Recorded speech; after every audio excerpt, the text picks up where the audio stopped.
Yeah, so today we got this EFCO SA 2500 leaf blower in the workshop.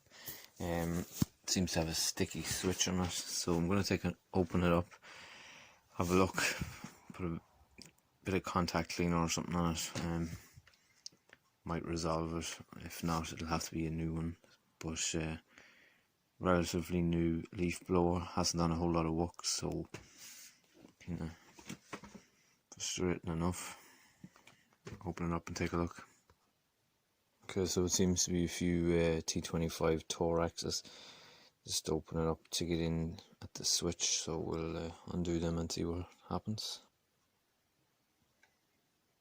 Okay, so we've undone the 5 screws and it's going to pop off the cover, and it's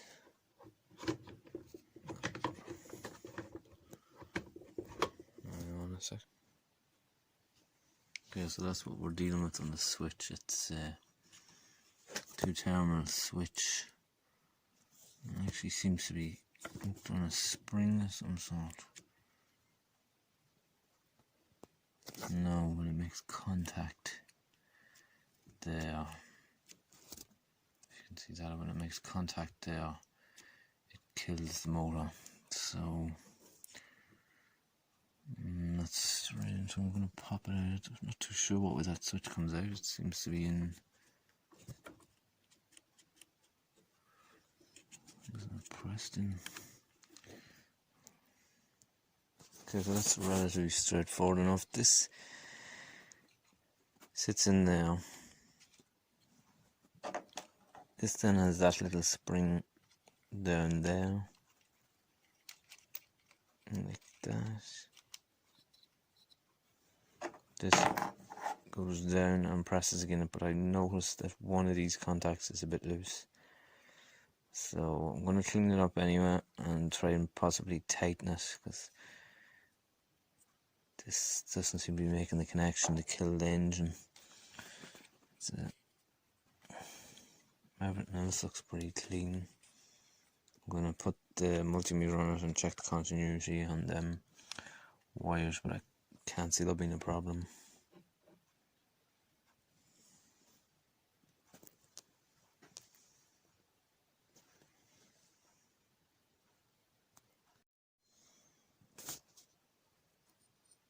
Okay, so I've tightened up that switch there. Those it's all the one terminal, but it was loose, and I think it was it that was causing the bother. I managed to get it tight, so I'm going to put it back in and see what happens.